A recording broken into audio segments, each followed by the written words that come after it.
समाज में सिर्फ हिंदू मुस्लिम के आधार पर बंटवारा करने की सोच के साथ कुछ ऐसे राजनीतिक दल हैं, कांग्रेस जैसी पार्टियां हों, जिनके लिए सेकुलरिज्म की परिभाषा ही तुष्टीकरण की राजनीति है। सिर्फ हिंदू मुस्लिम कर करके तुष्टीकरण की राजनीति कर करके हमारे देश, हमारे समाज, हमारे प्रदेश का सिर्फ अहित करने का काम किया। देखिए, जिस तरीके से बिना मतलब के इस विवाद की शुरुआत की गई है, हर कोई जो इतिहास का जानकार है वो जानता है कि उस दौर में औरंगजेब के शासनकाल में क्या क्या घटनाएं घटी थी, कैसी कैसी यातनाएं दी जाती थी, उनके खुद के संबंध अपने ही परिवार के लोगों के साथ क्या थे, कैसे थे।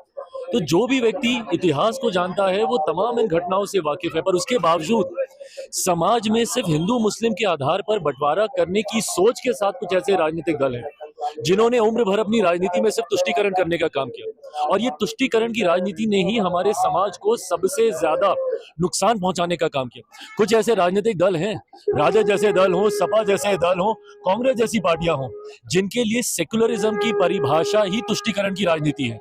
एक धर्म विशेष के लोगों की वाहवाही करते रहो, उनकी गलतियों के ऊपर भी पर्दा डालते रहो, और अगर आप उनके लिए ही कुछ करेंगे तभी आप सेकुलर हैं।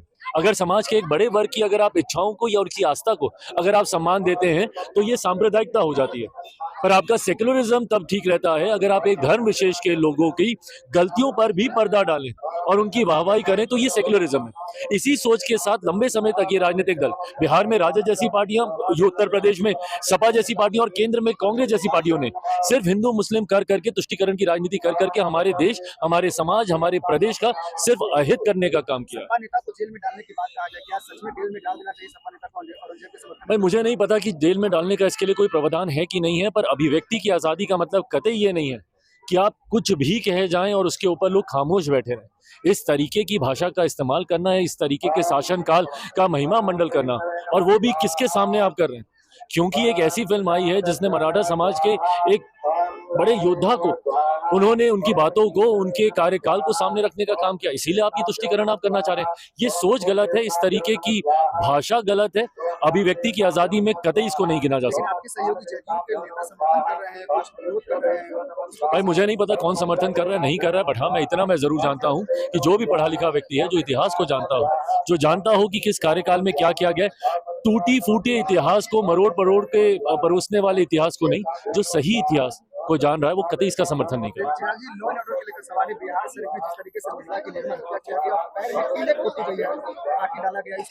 नहीं, ये गलत है और ये अति दुर्भाग्यपूर्ण है।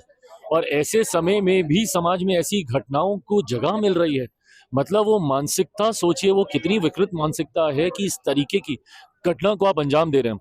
दुख मुझे इस बात का है कि हम लोग के रहते हुए इस तरीके की घटना हो रही है, पर हाँ, इतना मैं जरूर विश्वास दिलाऊंगा कि सरकार भी हमारी इसको लेकर पूरी तरीके से चिंतित है।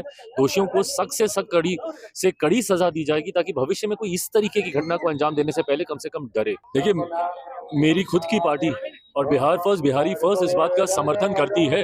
हम लोगों ने हमेशा से कहा है कि जो नीरा है, ताड़ी है, उसको कतई आप अल्कोहल के अंदर आप नहीं ला सकते हैं, क्योंकि ये प्राकृतिक पदार्थ है। इस बात की पैरवी हमारी पार्टी भी करती रही है। गठबंधन के भीतर भी हम लोगों ने इस बात को रखने का हम लोगों ने कार्य किया है, और मैं मानता हूं कि कल को जब बिहार फर्स्ट, बिहारी फर्स्ट के समर्थन की भी सरकार आती है, हम लोग भी नीरा, ताड़ी और एक बड़ा समुदाय जो इस व्यवसाय के साथ पीढ़ी दर पीढ़ी जुड़ा हुआ है, उनके बातों को, उनकी सोच को सम्मान देने की जरूरत है। प्राकृतिक पदार्थ को कतई अल्कोहल की श्रेणी में नहीं लाया जा सकता।